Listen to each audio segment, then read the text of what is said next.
humans and welcome back to Humanities. In this lecture, we are going to study our chapter number 9, Globalization, which is your 9th chapter of Contemporary World Politics. ये last chapter है आपका इस book का. तो topics to be covered for our term 2 examinations are number 1, meaning कि भैया globalization होता क्या है. टॉपिक नंबर 2, मैनिफेस्टेशंस के अंदर क्या आएगा हमारा political consequences, economic consequences and cultural consequences. ये तीनों चीजें आएंगी अंडर द मैनिफेस्टेशंस. उसके बाद टॉपिक नंबर 3 है डिबेट्स कि क्या क्या ओपिनियंस है ग्लोबलाइजेशन को लेके, क्या क्या कॉन्फ्लिक्ट है और क्या क्या संवाद चल रहा है. क्लियर है. ये टोटल चैप्टर हमारा 6 मार्क्स का आएगा हमारे एग्जाम में. एंड जैसे कि मैंने आपको एक प्रीवियस वीडियो में बताया था, अगर आप किसी भी सब्जेक्ट का कोई भी चैप्टर पढ़ेंगे तो आप उस सब्जेक्ट की मार्किंग स्कीम लिख लेंगे. तो यानी कि 8 क्वेश्चंस 2 मार्क्स के आएंगे पॉलिटिकल साइंस में, 3 क्वेश्चंस 4 मार्क्स के आएंगे एंड 2 क्वेश्चंस 6 मार्क्स के आएंगे. अब लकीली जो हमारा सैम्पल क्वेश्चन पेपर था उसमें ग्लोबलाइजेशन से सिर्फ और सिर्फ एक क्वेश्चन आया है जो कि 6 मार्क्स का है, यानी कि 1 लॉन्ग क्वेश्चन. तो हम अकॉर्डिंगली अपनी प्रिपरेशन लेके चलेंगे. So let's quickly begin with this chapter. With in a span of 30 to 40 minutes पूरा चैप्टर कंप्लीट हो जाएगा विद डिटेल्ड एक्सप्लेनेशन. मैं आपको प्रैक्टिकली सब कुछ समझाऊंगी and with my hand written notes. ऐसे ही नोट्स आप खुद बना सकते हैं. क्लियर है. एंड साइड बाय साइड जो भी मैं पढ़ाऊंगी आपको वो बुक से भी रीड करना है. So let's get started. Also, before moving forward, this is to inform you, हमने chapter 4 alternative centers of power and chapter 5 contemporary South Asia already cover कर लिया है. The link for term 2 political science class 12th playlist is in the description box below. Before moving on to this video, if you haven't completed these 2 chapters from your term 2, you can check it out. चलिए starting with the first topic of page number 136, the concept of globalisation. भैया ये जो globalisation है ये concept क्या है, इसका मतलब क्या है, let's get to know it. तो भैया जी सबसे पहले यहाँ पे ये जो जनार्दन रामधरी सारिका ये सब लिखा है, ये आप अपनी नॉलेज के लिए, अंडरस्टैंडिंग के लिए रीड कर सकते हैं. ये बस आपको समझाने के लिए लिखा गया है. हम टू द पॉइंट बात करते हैं. चलिए भैया अब ये जो ग्लोबलाइजेशन है ये एज अ कॉन्सेप्ट किस चीज से डील करता है. It deals with flows. अब फ्लोज क्या होते हैं, फ्लो होता है, ये हमने देखा है ना, वेव्स होती हैं जो, ठीक है, यानी कि इधर का पानी इधर जा रहा है, राइट. तो कॉन्सेप्ट है जो ग्लोबलाइजेशन का वो फ्लोज से डील करता है. किस चीज के फ्लोज से, क्या पानी बह रहा है, क्या बह रहा है. 4 चीजें हैं, ICCP, ideas, capital, commodities, people. Ideas क्या होता है, आइडियाज होता है भैया हमने टेलीफोन इन्वेंट किया तो वो एक कोने से दूसरे कोने में पहुंच गया वर्ल्ड के. हमने इंटरनेट इन्वेंट किया तो वो एक कंट्री से दूसरी कंट्री पे पहुंच गया फ्लो होके. क्लियर है. तो आइडियाज हो गया. कैपिटल क्या होता है कि हम इन्वेस्ट कर रहे हैं किसी और कंट्री में, हम कोई मशीन मंगवा रहे हैं फॉर फर्दर प्रोडक्शन, ठीक है, बड़ा सामान. कमोडिटीज जो हमारा ट्रेड चलता है, आप चीन से पहले कपड़े मंगवाते थे, राइट, चाइना से आते थे वो. क्लियर है. फिर पीपल, जो लोग हैं, आपके रिलेटिव्स हैं, आपके फ्रेंड्स हैं, वो better career opportunities, better job opportunities की वजह से देश के एक कोने से दूसरे कोने में माइग्रेट करते हैं. क्लियर है. तो ideas, capital, commodities and people का फ्लो होता है ग्लोबलाइजेशन के कॉन्सेप्ट के अंडर. क्लियर है. अब भैया इसका कॉन्सिक्वेंस क्या है, इस फ्लोज का, ये सब जो फ्लो हो रहा है ये किस चीज को लीड कर रहा है. It leads to world wide interconnectedness, कि पूरा वर्ल्ड आपस में इंटरकनेक्टेड हो गया है, हम आपस में जुड़ गए हैं. क्लियर है. क्योंकि यहाँ का सामान यहाँ जा रहा है, फ्लो हो रहा है. क्लियर है. This leads to world wide interconnectedness. Perfect. अब भैया जी ये जो हमारा ग्लोबलाइजेशन है ये क्या है, कैसा कॉन्सेप्ट है, मल्टी डायमेंशनल कॉन्सेप्ट है. मल्टी डायमेंशनल का मतलब क्या होता है, जैसे 3D इमेजेस देखते हैं हम, है ना, 3 डायमेंशनल है ना, तो इसके भी 3 डायमेंशंस हैं. क्या है वो डायमेंशंस, इन डायमेंशंस को हम मैनिफेस्टेशंस भी बोलते हैं. कौन से डायमेंशंस हैं. Number 1 political dimension, number 2 economic dimension and number 3 cultural dimension. Dimension बोलो या फिर एस्पेक्ट्स बोलो, हम 3 एस्पेक्ट्स से ग्लोबलाइजेशन को देखेंगे, political, economic and cultural. Clear है? अब भैया ये जो ग्लोबलाइजेशन है क्या ये इक्वली स्प्रेड हो रखा है पूरे देश में? क्या ये इक्वली हर एक कंट्री को इन्फ्लुएंस करता है? No, the spread of globalisation is uneven, the impact is uneven. कहीं पे ज्यादा इन्फ्लुएंस है तो कहीं पे कम इन्फ्लुएंस है। क्लियर है? ये हमने अपना कवर कर लिया है टिल पेज नंबर 137 एंड 138 यहां तक। Now we shall move on to our next topic, causes of globalisation. चलिए, कॉजेज ऑफ ग्लोबलाइजेशन। चलो, अब हमें 4 चीजें तो पता है जो फ्लो होती हैं, ideas, capital, commodities and people. ठीक है?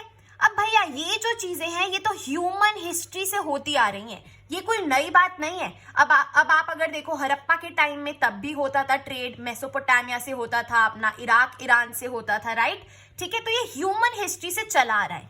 एनीथिंग नोवल, कुछ नया है क्या इस ग्लोबलाइजेशन के कॉन्सेप्ट में?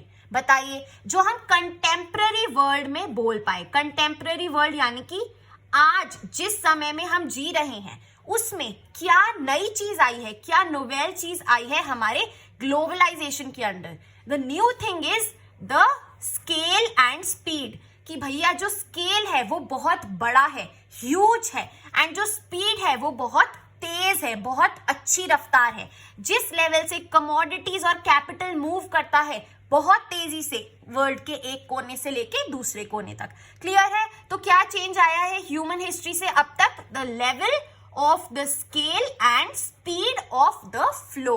क्लियर है? चलिए, और चीज, अब ये कॉजेज ऑफ ग्लोबलाइजेशन, ग्लोबलाइजेशन किसकी वजह से आ पाया है, किस वजह से ग्लोबलाइजेशन आज जिंदा है, क्या फैक्टर्स हैं वो? Number 1 is technology. भैया ये ह्यूमन हिस्ट्री के टाइम से जो चीज इवॉल्व हुई है वो क्या है? वो है हमारी टेक्नोलॉजी। पहले प्लेन नहीं था, अब प्लेन है, अब प्लेन से लेके हेलीकॉप्टर है। ठीक है? पहले प्रिंट मीडिया था, क्लियर है? पहले हम लेटर्स लिखते थे, अब हम सीधा टेक्स्ट मैसेज करते हैं। क्लियर है? तो टेक्नोलॉजी का जो हमारा योगदान है वो बहुत ज्यादा है। That is why globalisation is on its peak now. Clear है? चलो, टेक्नोलॉजी का तो है ही है। The next thing is recognition by whom? By people. जब तक लोग ही एक्सेप्ट नहीं करेंगे, मानेंगे ही नहीं कि इतनी इंटरकनेक्टेडनेस आ गई है, और एक्सेप्ट ही नहीं करेंगे जो न्यू हमारे इन्फ्लुएंसेस आ रहे हैं, तब तक ग्लोबलाइजेशन एक सक्सेसफुल चीज, एक सक्सेसफुल कॉन्सेप्ट नहीं हो पाएगा। So the 2 things that cause globalisation are technology number 1 and recognition by people. यहाँ पे लिखा है what is important is for people in different parts of the world to recognise these interconnections with the rest of the world. Clear है? ये हमारा causes of globalisation का topic भी हो गया। Now we shall move on to our manifestations, यानी कि जो हमारे 3 एस्पेक्ट्स हैं, कौन कौन से? जल्दी से बताइए। Yes, political, economic and cultural. Very well done. Moving on to political consequences. अब पॉलिटिकल कॉन्सिक्वेंसेस को समझने के लिए आपको बहुत ध्यान से बिना किसी डिस्ट्रैक्शन के ये कॉन्सेप्ट समझना होगा। थोड़ा सा ट्रिकी है, तो you have to give your 100% focus right here in the video. अब देखो, पॉलिटिकल का मतलब क्या होता है कि हमारी जो स्टेट है, जो गवर्नमेंट है, तो यहाँ पे स्टेट का मतलब क्या है? गवर्नमेंट। ठीक है? वो कैसी है, उसका रोल कैसा है, वो कैसे गवर्न कर रही है सिटीजन्स को, क्या इम्पैक्ट पड़ रहा है पूरी कंट्री की सोवरेंटी पे। क्लियर है? तो इसको हम बोलते हैं स्टेट सोवरेंटी। स्टेट यानी कि गवर्नमेंट, मैंने आपको बताया, और सोवरेंटी यानी कि वो कितनी ज्यादा इंडिपेंडेंट है, वो कितनी ज्यादा पावरफुल है। सोवरेन का मतलब होता है कि भैया कोई बाहर से आके अपना हक नहीं जताएगा, किसी के पास इतनी पावर ही नहीं है। The most powerful thing is the state, तो वो होता है स्टेट सोवरेंटी या फिर स्टेट सुप्रीमेसी। क्लियर है? अब भैया इस पे क्या इफेक्ट पड़ता है ग्लोबलाइजेशन से, ये हम पढ़ेंगे 3 एस्पेक्ट्स में। आपका ये क्वेश्चन सैंपल क्वेश्चन पेपर में आया हुआ है। क्लियर है? इसीलिए ध्यान से सुनिए, ठीक है? 3 एस्पेक्ट्स में पढ़ेंगे। नंबर 1 एस्पेक्ट सेज, नंबर 1 क्या कहता है? Globalisation results in an erosion of state capacity, कि भैया जो स्टेट की पावरफुलनेस है, जो स्टेट की सोवेरेंटी है, जो स्टेट की सुप्रीमेसी है, उसको कम कर देता है, उसको हटा देता है ग्लोबलाइजेशन, इरोड कर देता है, उसको ले जाता है। क्लियर है? जैसे हवा मिट्टी को ले जाती है ना जब इरोजन होता है, वैसे। क्लियर है? अब क्या बोलते हैं ये बोल रहे हैं कि भैया जो पहले ओल्ड वेलफेयर स्टेट था, जो क्या चाहता था? सबकी इकोनॉमिक एंड सोशल वेलबींग, अब वो मोर मिनिमलिस्ट स्टेट में बदल चुका है। किसकी वजह से? ग्लोबलाइजेशन की वजह से। अब जो स्टेट का रोल है वो मिनिमाइज हो गया है सिर्फ और सिर्फ कोर फंक्शंस तक, यानी कि जो उसके कोर फंक्शंस हैं, law and order and security of the citizens, सिर्फ और सिर्फ स्टेट अब इन चीजों के लिए रह गई है, बाकी चीजें अब स्टेट के रोल में नहीं आती हैं। क्लियर है? इसीलिए जो स्टेट कैपेसिटी है वो क्या हो गई है? इरोड हो गई है। क्लियर? अच्छा जी, अब इरोड कैसे हुई है? ये जो ओल्ड वेलफेयर स्टेट है, इसकी जगह कौन आ रहा है इकोनॉमिक और सोशल वेलबींग को देखने? मार्केट। जो डिमांड और सप्लाई का रोल है मार्केट में, जिन्होंने इकोनॉमिक्स पढ़ी है उनको पता है मार्केट का रोल बहुत ज्यादा इंपॉर्टेंट हो जाता है। एंड ये कौन इन्फ्लुएंस करती है? जो मल्टीनेशनल कंपनीज होती हैं वो भी बहुत ज्यादा इन्फ्लुएंस करती हैं स्टेट का रोल। Is it clear? तो पहला एस्पेक्ट क्या कह रहा है कि भैया जो स्टेट सोवेरेंटी है, स्टेट कैपेसिटी है, वो इरोड हो जाती है, वो बहुत ज्यादा कम हो जाती है, हट जाती है। चलिए अब दूसरा एस्पेक्ट देखते हैं। जो दूसरा एस्पेक्ट है वो कहता है globalisation does not always reduce state capacity. वो फेवर कर रहा है भैया, जो आपने फर्स्ट एस्पेक्ट में बोला है कि स्टेट कैपेसिटी बहुत कम हो जाती है ग्लोबलाइजेशन की वजह से, ऐसा नहीं है हर केस में। ठीक है? क्या बोला गया है कि जो स्टेट है उसकी जो प्राइमेसी है, जो उसकी इंपॉर्टेंस है, जो उसकी सुप्रीमेसी है, वो हमेशा कंटिन्यू रहती है अनचैलेंज्ड। उसका कोई भी मुकाबला नहीं है, चाहे कितनी भी ग्लोबलाइजेशन आ जाए। क्लियर है? ओल्ड जेलसीज हैं, ओल्ड राइवलरीज हैं दूसरी कंट्रीज के साथ, वो कंटिन्यू रहती हैं। फॉर एग्जाम्पल पाकिस्तान, चाइना, ठीक है, चाहे कुछ भी हो जाए, थोड़ा हमारा उनसे कॉन्फ्लिक्ट चलता ही रहता है। This shows that globalisation does not completely erode the state capacity. जो स्टेट रोल है वो हमेशा इंपॉर्टेंट रहेगा और इंपॉर्टेंट फैसेट्स में भी स्टेट घुस सकता है, कोई भी उसे रोक नहीं सकता। क्लियर है? तो पहला जो एस्पेक्ट था क्या था कि इरोड हो जाती है, और दूसरा एस्पेक्ट था कि इक्वल रहती है, अनचैलेंज्ड रहती है। अब चलते हैं तीसरे एस्पेक्ट पे। The third aspect says state capacity has received a boost. अरे भैया बढ़ गई है स्टेट कैपेसिटी तो उल्टा ज्यादा। ठीक है? किस वजह से? क्या रीजंस दिए गए हैं? Due to enhanced technologies to collect information. For example ये आधार वाला जो केस आया है, ये आधार वाली जो चीज आई है कि हमारा सबका एक यूनिक आइडेंटिफिकेशन कार्ड होगा आधार करके, उससे क्या होता है हमारी सारी इंफॉर्मेशन गवर्नमेंट के पास चली जाती है। उसकी वजह से थोड़ा प्राइवेसी को लेके कॉन्फ्लिक्ट भी चल रहा है, बट ये एक एग्जाम्पल है कि कैसे टेक्नोलॉजीज बढ़ रही हैं तो स्टेट को आसानी हो रही है इंफॉर्मेशन कलेक्ट करने में अपनी सिटीजन्स की और उनको और ज्यादा जानने में। इस वजह से क्या हो रहा है? State becomes more powerful, state और भी पावरफुल होती जा रही है। क्लियर है? तो हमारा थर्ड एस्पेक्ट क्या कह रहा है कि स्टेट कैपेसिटी तो बढ़ रही है ग्लोबलाइजेशन की वजह से। अब अगर क्वेश्चन आएगा आप तीनों एस्पेक्ट्स लिखेंगे ऐसे पॉइंटर्स फॉर्मेट में जैसे मैंने आपको सिखाया। क्लियर है? Very well done. So we are done with our political consequences. अब हम चलते हैं अपने इकोनॉमिक कॉन्सिक्वेंसेज पे। चलिए अब coming on to economic consequences, सबसे पहली जो प्रॉब्लम अराइज हो रही है वो ये है कि हम इसको डिफाइन कैसे करेंगे। इकोनॉमिक ग्लोबलाइजेशन का मतलब क्या है? How do we define it? तो देखो जब भी इकोनॉमिक चीज आती है हमें समझ आ जाता है कि ये पैसे से रिलेटेड है, रुपया से रिलेटेड है, हमारी इकोनॉमी क्लियर है उससे रिलेटेड है कि फाइनेंशियली क्या इंपैक्ट पड़ रहा है हमारी सोसाइटी पे। डन। तो भैया अब हम अगर डिफाइन करें ग्लोबलाइजेशन का इकोनॉमिक वे में, तो हम सोचेंगे कि इसमें पक्का से इंटरनेशनल इंस्टीट्यूशंस का रोल होगा. For example IMF, international monetary fund and world trade organisation WTO. ऐसे बड़े बड़े इंटरनेशनल इंस्टीट्यूशंस का मतलब हो सकता है इकोनॉमिक ग्लोबलाइजेशन. क्लियर है? बट ये एक बहुत ज्यादा नैरो टर्म है, बहुत ज्यादा ही छोटा डेफिनेशन है. Now, the broader way to understand economic globalization is to understand the distribution of economic gains. कि भैया ये जो इकोनॉमिक गेन्स है, इकोनॉमिक प्रॉफिट है, जो फायदा हो रहा है, उसका डिस्ट्रीब्यूशन कैसा है, किसको सबसे ज्यादा फायदा मिल रहा है, सबसे ज्यादा गेन हो रहा है, किसको कम गेन हो रहा है और किसको बिल्कुल गेन नहीं हो रहा. यानी कि who gets the most from globalization and who gets less, indeed who loses from it. Clear है? इससे हम समझ सकते हैं कि इकोनॉमिक ग्लोबलाइजेशन के अंदर हमारा डिस्ट्रीब्यूशन ऑफ इकोनॉमिक गेन्स एक ब्रॉडर वे है इसको समझने का. आगे देखते हैं. इकोनॉमिक ग्लोबलाइजेशन का मतलब है कि बहुत ज्यादा ग्रेटर इकोनॉमिक फ्लो हो रहा है एक कंट्री से दूसरी कंट्री के अंदर. क्लियर है? इससे क्या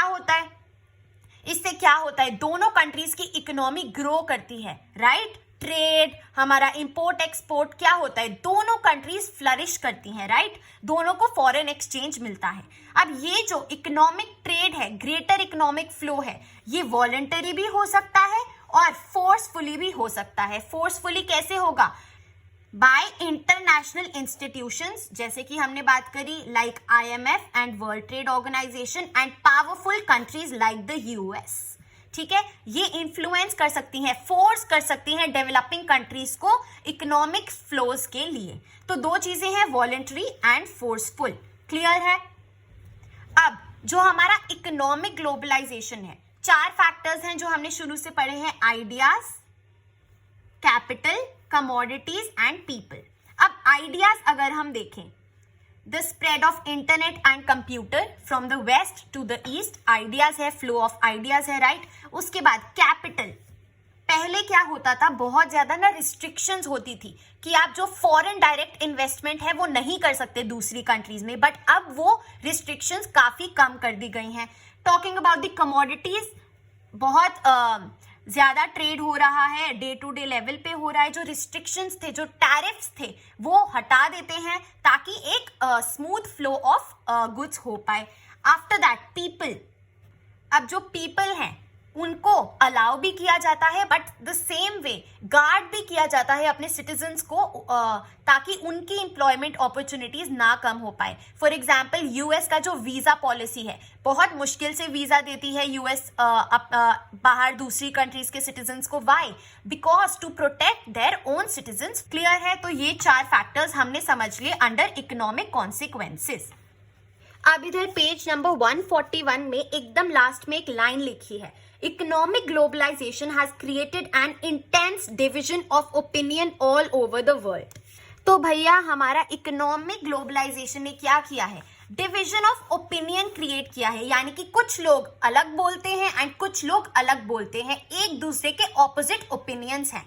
ठीक है? तो सबसे पहले जो सोशल जस्टिस की साइड है, यानी कि जो हमारा अगेंस्ट है इकोनॉमिक ग्लोबलाइजेशन के अगेंस्ट, और किसके फेवर में, सोशल जस्टिस के फेवर में, वो क्या कहते हैं कि ये जो स्टेट विड्रॉल हुआ है ग्लोबलाइजेशन की वजह से, वो सिर्फ और सिर्फ एक स्मॉल सेक्शन को प्रॉफिटेबल है, फायदा दे रहा है, उनकी हेल्प कर रहा है. जो पुअर सेक्शन है, जो हमारी स्टेट पे डिपेंडेंट था वेलफेयर पॉलिसीज की वजह से, जो गवर्नमेंट स्कीम्स थी उनकी वजह से, वो अब एक्सप्लॉइट हो चुका है. उनको और ज्यादा डिग्रेडेशन हो रही है बिकॉज ऑफ इकोनॉमिक ग्लोबलाइजेशन. ठीक है? अब उन्होंने क्या सोल्यूशन दिया कि सोशल सेफ्टी नेट्स, जो हमारे इंस्टीट्यूशनल सेफगार्ड्स थे, उनको लाया जाए. ये क्या है? इसका मतलब है वो जो स्टेट पॉलिसीज थी, जो वेलफेयर स्कीम्स थी, वो सब वापस लाया जाए. फॉर एग्जाम्पल जो हमारी मिड डे मील स्कीम है, हमारी और ऐसी बहुत सारी स्कीम्स आती रहती हैं जो पुअर पीपल को या फिर इकोनॉमिकली वीकर सेक्शंस को सपोर्ट करे. क्लियर है? तो उन्होंने कहा कि सोशल सेफ्टी नेट्स की बहुत ज्यादा जरूरत है due to the economic globalisation increasing these days. ठीक है, और उन्होंने इकोनॉमिक ग्लोबलाइजेशन को टर्म किया as recolonisation of the world. जब फिरंगियों ने हम पे कब्जा किया था तो हम एक कॉलोनी बन गए थे, तो वो था कॉलोनाइजेशन। वापस से अब रिकॉलोनाइजेशन ऑफ द वर्ल्ड, पूरे वर्ल्ड का कॉलोनाइजेशन हो रहा है इकोनॉमिक ग्लोबलाइजेशन की वजह से। ये किसका ओपिनियन था? Those who are against economic globalisation. Now let's come on to the advocates of economic globalisation, जो साथ हैं, जो फॉर हैं इकोनॉमिक ग्लोबलाइजेशन के। वो कहते हैं कि इससे इकोनॉमिक ग्रोथ बढ़ती है, जो कि बहुत अच्छी बात है। Wellbeing of larger section of society ensure होता है, जो ज्यादा लोग हैं सोसाइटी में उनका फायदा हो रहा है। ग्रेटर ट्रेड हो रहा है, अगर ट्रेड बढ़ता है तो दोनों ही कंट्रीज जो इंपोर्ट और एक्सपोर्ट करती हैं उनकी भी इकोनॉमी बढ़ती है, उनका भी फॉरेन एक्सचेंज बढ़ता है, उनकी भी जीडीपी बढ़ती है। क्लियर है? And economic globalisation is inevitable, यानी कि जो हम अवॉइड कर ही नहीं सकते, जो होना ही होना है। तो अगर होना ही है तो उसका पॉजिटिव साइड देखिए, उसको फॉर द बेटर ले। ये कहते हैं जो कि इकोनॉमिक ग्लोबलाइजेशन के साथ हैं। अब एक और जो बीच वाले हैं, जो हमारे मॉडरेट सपोर्टर्स हैं, यहां पे लिखा है देखो, more moderate supporters of globalization say that globalization provides a challenge that can be responded to intelligently without accepting it uncritically। वो कहते हैं कि इसमें जो जो प्रॉब्लम्स हैं उसको हम फिक्स कर सकते हैं इंटेलिजेंटली, और इसको हमें बिना किसी बुराई की, बिना किसी बिना किसी क्रिटिक के भी नहीं लेना चाहिए। हमें एक बैलेंस बना के रखना है और हमें देखना है कि हम कैसे इसको रिस्पॉन्ड कर सकते हैं, जितना हमें फायदा हो रहा है उतने में, और जितना लॉस हो रहा है उसको रिड्यूस कर सकते हैं। ठीक है, तो हमने तीनों कैरेक्टर्स पढ़े। नंबर 1 जो इकोनॉमिक ग्लोबलाइजेशन के अगेंस्ट है, नंबर 2 जो इकोनॉमिक ग्लोबलाइजेशन के साथ हैं, एंड मॉडरेट सपोर्टर्स जो चाहते हैं एक बैलेंस बना के रखें। क्लियर है? यहां तक हमारा इकोनॉमिक कॉन्सिक्वेंसेस कंप्लीट होता है। Now we will move on to our cultural consequences. अब भैया कल्चरल का मतलब क्या होता है? कल्चरल यानी कि जो हम सोचते हैं, जो हम करते हैं, जो हम खाते हैं, जो हम पहनते हैं, everything which affects our culture, our day to day lives, cultural consequences, हमारी बोली, भाषा, पहनना, ओढ़ना, चलना, फिरना, सोचना। क्लियर है? ये आता है हमारा कल्चर में। अब भैया कल्चर पे क्या इम्पैक्ट पड़ा है ग्लोबलाइजेशन की वजह से, देखते हैं। एक सबसे बड़ा एस्पेक्ट कहता है कि कल्चरल कॉन्सिक्वेंस ग्लोबलाइजेशन का क्या कर रहा है? Rise of a uniform culture. पूरे वर्ल्ड में एक जैसा कल्चर फैल रहा है। ठीक है, इसको क्या बोलते हैं? Cultural homogenisation. ये होमो का मतलब होता है सेम, एक जैसा। ठीक है, तो कल्चरल होमोजेनाइजेशन का मतलब है कि पूरा वर्ल्ड एक ही कल्चर में बंधता जा रहा है, यूनिफॉर्म कल्चर में बंधता जा रहा है। अब ये कल्चर कौन सा है? क्या ये एक ग्लोबल कल्चर है, यानी कि पूरे वर्ल्ड का इसमें इक्वल हाथ है? नहीं, ये ग्लोबल कल्चर नहीं है, ये है वेस्टर्न कल्चर, यानी कि डेवलप्ड कंट्रीज का culture. For example the US सबसे बड़ा। ठीक है, यानी कि जो वेस्टर्न कल्चर है, जो डेवलप्ड कंट्रीज हैं, वो डोमिनेंट सोसाइटी है। वो क्या है? डोमिनेंट सोसाइटी है, जो दूसरी लेस पावरफुल सोसाइटीज को, लेस पावरफुल कंट्रीज को डोमिनेट कर रही हैं अपने कल्चर से, लीडिंग टू कल्चरल होमोजेनाइजेशन। साफ सीधी बात है, कुछ भी कंफ्यूज होने की चीज नहीं है। इसको क्या बोला गया है? मैकडोनल्डाइजेशन ऑफ द वर्ल्ड। भैया साफ सीधी बात है, आजकल मैकडोनल्ड्स हर जगह फैला हुआ है, हमारा गांव से लेके शहर तक, इंडिया से लेके दुबई तक, दुबई से लेके साउथ अफ्रीका तक, साउथ अफ्रीका से लेके मेक्सिको तक, हर जगह मैकडोनल्ड्स फैल गया है, जो किसकी क्रिएशन थी? वेस्टर्न कल्चर की। तो इस टर्म को बोला गया है, हमारा कल्चरल होमोजेनाइजेशन को बोला गया है मैकडोनल्डाइजेशन ऑफ द वर्ल्ड। इससे क्या हो रहा है? क्या सैड पार्ट है? That this leads to shrinking of rich cultural heritage. जो हमारी रिच कल्चरल हेरिटेज है इंडिया की, तो आपको पता ही है यूनिटी इन डाइवर्सिटी, उसकी श्रिंकेज हो रही है, ऐसा कहा गया है फर्स्ट एस्पेक्ट में। क्लियर है? चलो अब हम इससे पहले थोड़े लाइव एग्जांपल्स लेते हैं, जैसे कि जीन्स कभी भी इंडिया में नहीं बनी। कहाँ से आया है ये जीन्स पहनने का आइडिया? वेस्टर्न कल्चर से, यूएस से। क्लियर है? तो अब जीन्स तो हमारा डेली वेयर होता है कॉलेज के बच्चों के लिए स्पेशली, तो जीन्स का देख लो कितना ज्यादा प्रभाव है। Talking about burgers, pizzas, pastas, हम कहीं भी बाहर जाते हैं क्या चीज ऑर्डर करते हैं? मोस्टली बर्गर, पिज्जा या pasta, right? This is the influence of globalisation. कौन से एस्पेक्ट में? कल्चरल एस्पेक्ट में, जो हमें रियलाइज भी नहीं होता है कि हम इतने ज्यादा इन्फ्लुएंस हो चुके हैं वेस्टर्न कल्चर से। क्लियर है? आगे चलते हैं। अभी हमने बात करी थी नेगेटिव इफेक्ट्स की, now we shall talk about the positive effects of cultural globalisation. चलिए, तो सबसे पहली बात तो इट इंक्रीजेस आवर चॉइसेस। देखो, अगर अभी तक इंडिया में इतना कल्चर था, अब वेस्टर्न से इतना कल्चर और आ गया है, तो हमारी चॉइसेस बढ़ गई हैं। दोनों चीजें हैं हमारे पास, तो अब हम चूज कर सकते हैं। Things have added on to our existing options. पहले हमारे पास सिर्फ ये था, अब हमारे पास ये भी है, तो हमारे पास ज्यादा एडिशंस हुआ है कल्चर का, राइट? ठीक है, इस वजह से क्या हो रहा है? Culture is becoming more different and distinctive. ठीक है, अब ये डिफरेंट एंड डिस्टिंक्टिव किसके ऑपोजिट है? ऑपोजिट टू कल्चरल होमोजेनाइजेशन, जो अभी हमने पढ़ा। अब ये बन गया है कल्चरल हेटेरोजेनाइजेशन। हेटेरो का मतलब होता है डिफरेंट। फॉर एग्जाम्पल, अभी तक हमने बात करी थी जीन्स की, अब हम बात करते हैं कुर्ती या कुर्ते की। आजकल देखिए आप गर्ल्स को हमेशा कुर्ती के साथ जीन्स पेयर करती हैं। क्या हो गया? दोनों कल्चर मिक्स हो गए एंड डिफरेंट एंड डिस्टिंक्टिव बन गए, लीडिंग टू कल्चरल हेटेरोजेनाइजेशन। एंड भैया, अब आप एक बात बताओ, एक तरफ है पिज्जा हट और एक तरफ है हल्दीराम्स। आई वुड से 80% लोगों के मम्मी पापा जाते हैं हल्दीराम्स में, मसाला डोसा ऑर्डर करते हैं। तो इससे क्या हुआ है? हमारी चॉइसेस इंक्रीज हो गई हैं, कोई लॉस नहीं है, सिर्फ और सिर्फ एडिशन है। So this is the positive effect of cultural globalisation. तो हमने दो चीजें पढ़ी इसमें, cultural homogenisation and cultural heterogenisation. Cultural heterogenisation leads to cultural exchange, जैसे कि मैंने आपको यहाँ पे बताया, kurti plus jeans, Indo western style. Clear है?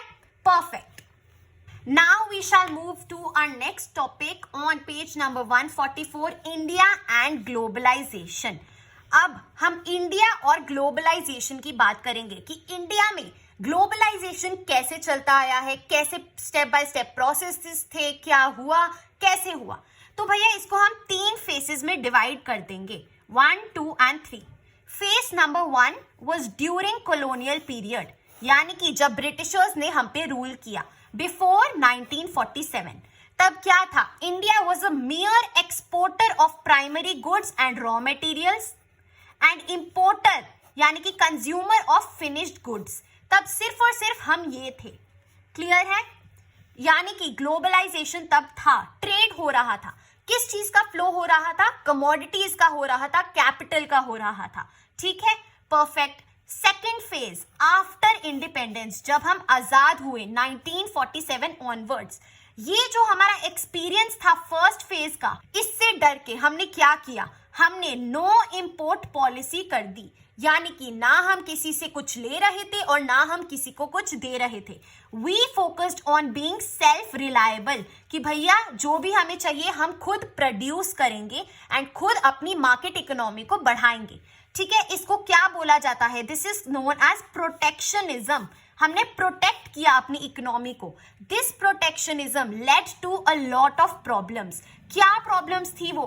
भैया जो हमारे बड़े बड़े हेल्थ सेक्टर थे, एजुकेशन सेक्टर थे, हाउसिंग सेक्टर थे, इन सब में जो हमें टेक्नोलॉजी चाहिए थी वो नहीं मिल पाई, क्योंकि हमने बाहर से अपने गेट्स को ओपन किया ही नहीं for newer ideas and facilities.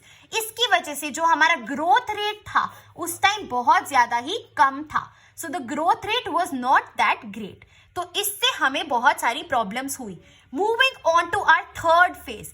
Third phase आया हमारा 1991 में, when India introduced economic reforms. कौन से इकोनॉमिक रिफॉर्म्स थे ये? LPG, liberalization, privatization and globalization. ये आप अपनी इकोनॉमिक्स की इंडियन इकोनॉमी आफ्टर इंडिपेंडेंस में पढ़ेंगे। ये इस बुक में मेंशन नहीं है, मैंने बस एक्स्ट्रा नॉलेज के लिए आपको बताया।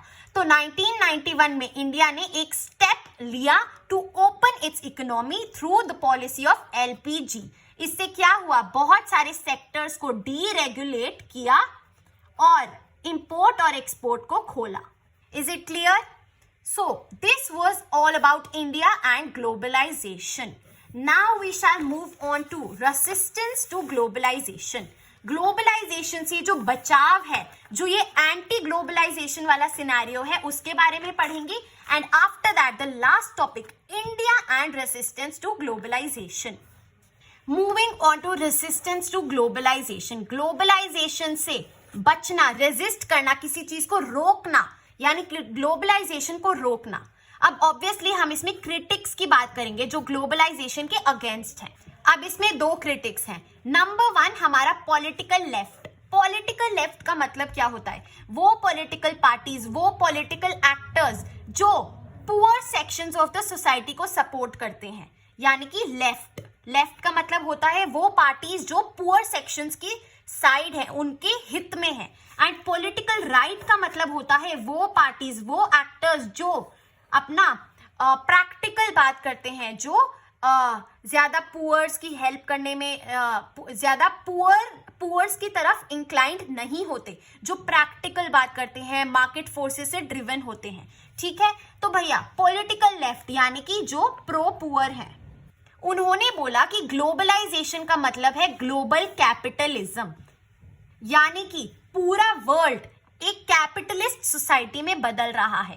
कैपिटलिज्म यानी कि कमेंट करके बताइए, कोल्ड वॉर वाले चैप्टर में आप सबने पढ़ा है। ओके, उसके बाद जो रिच है वो रिचर हो रहे हैं और जो पुअर है वो पुअरर हो रहे हैं। भैया अमीर अमीर हो रहा है और पुअर पुअरर हो रहा है, गरीब गरीब हो रहा है। और ये जो स्टेट है वो आपकी वीक हो रही है ग्लोबलाइजेशन की वजह से, जिस वजह से जो पुअर लोग हैं वो अब कहीं के भी नहीं रहे। जो उनको पहले वेलफेयर पॉलिसीज, जो उनको पहले सपोर्ट मिलता था स्टेट की तरफ से, वो अब नहीं रहा। ठीक है, किसकी वजह से? ग्लोबलाइजेशन की वजह से।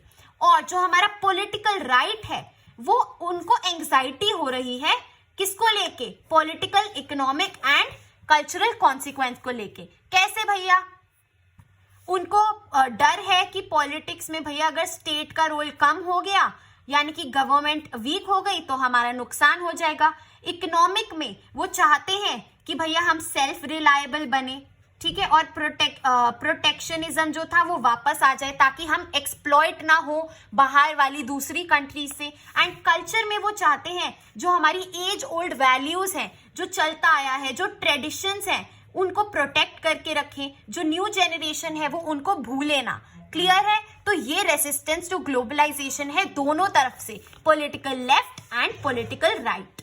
अब एंटी ग्लोबलाइजेशन मूवमेंट्स भी हुई हैं भैया इस चक्कर में। कौन कौन सी मूवमेंट्स थी वो? सबसे पहले 1999 में world trade organization ministerial meeting में क्या हुआ? आवाज उठाई गई against the unfair trading practices by the developed countries. बोला गया कि भैया जो डेवलपिंग कंट्रीज हैं उनके लिए तो कुछ है ही नहीं, उनका तो कोई कुछ सोच ही नहीं रहा। उसके बाद वर्ल्ड सोशल फोरम में एक ग्लोबल प्लेटफॉर्म मिला। किस किस को? Human rights activists, environmentalists, labour, youth and women activists. इन सब को एक ग्लोबल प्लेटफॉर्म मिला to come together, form a coalition and talk about their rights and discuss about globalisation. Clear है? ये मीटिंग्स के नाम लिखे हुए हैं। फर्स्ट मीटिंग कब हुई, कैसे हुई, क्या हुई, ज्यादा इंपॉर्टेंट नहीं है, you can just give it a read. Clear है? And also they opposed to neoliberal globalisation. Neoliberal globalisation का मतलब क्या है? इसका मतलब है ये जो जोरों शोरों से ग्लोबलाइजेशन चल रहा है, फुल फ्लेजेड वाला, कि इससे हमारी जो स्टेट कैपेसिटी है वो भी कम हो रही है और जो इंडिविजुअलिटी है, जो मार्केट फोर्सेस हैं वो ज्यादा हो रही हैं and the poors are being exploited, rich हो रहे हैं। तो इस नियो ग्लोबलाइजेशन को भी अपोज किया गया in the World Social Forum. Clear? Great. Now we talked about resistance to globalization. अब हम पढ़ेंगे इंडिया में कैसे हुआ रेजिस्टेंस टू ग्लोबलाइजेशन। चलो भैया, last topic of the chapter, India and resistance to globalization. Social movements have played a vital role in this area. India में social movements का बहुत ज्यादा ही योगदान रहा है when it comes to resistance to globalization. कैसे भैया? Left wing protesters, left wing जैसे मैंने आपको बताया जो पुअर्स के साथ में है, प्रो पुअर प्रोटेस्टर्स कौन कौन है इसमें? हमारी पॉलिटिकल पार्टीज आती हैं एंड इंडियन सोशल फोरम आता है। ठीक है, साथ ही साथ trade unions of industrial workforce, साथ ही साथ में फार्मर्स। भैया अभी सबसे बड़ा सोशल मूवमेंट जो हमने देखा, it was the farmers protest जो अभी हुआ था 3 फार्म लॉज को लेके। क्लियर है? माना कि जो आइडिया था, जो सब कुछ था वो अगेंस्ट द स्टेट था, बट वो थोड़ा सा इन्फ्लुएंस था वेस्टर्नाइजेशन से। ठीक है, उसमें जो न्यू हमारी सब कुछ था।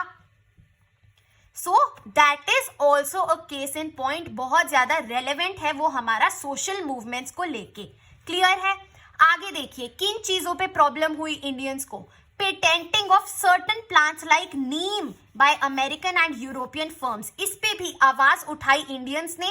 एंड पॉलिटिकल राइट जो है, जो मैंने आपको बताया कौन सी पॉलिटिकल पार्टीज जो प्रैक्टिकल हैं, जो प्रो पुअर नहीं है, उन्होंने कल्चरल इन्फ्लुएंसेस के अगेंस्ट आवाज उठाई। जैसे कि जो हमारा भैया वेस्टर्न ड्रेसेस का ट्रेंड चल रहा है गर्ल्स में, उनके अगेंस्ट उनको लगता है कि इससे हमारी जो एज ओल्ड ट्रेडिशंस है वो वॉयलेट होते हैं।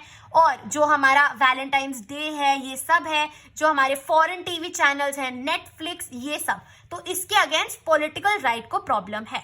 सो these are some of the social movements and people involved in resistance to globalization in India. So guys, we are done with this chapter. पूरा चैप्टर हमने कवर किया है विद इन दिस वीडियो, बहुत clearly, कुछ भी miss नहीं किया है मैंने। Full to full NCERT cover कराई है, pointers, nothing has been missed, I promise. अगर आपको चेकआउट करना है, you can give it a read, आप अपनी एनसीईआरटी अच्छे से पढ़िए and you will be done with this chapter. I hope you liked the video, and if you did, please like, share and subscribe to my channel. You are at Humanities. Happy learning. I'll see you in the next one.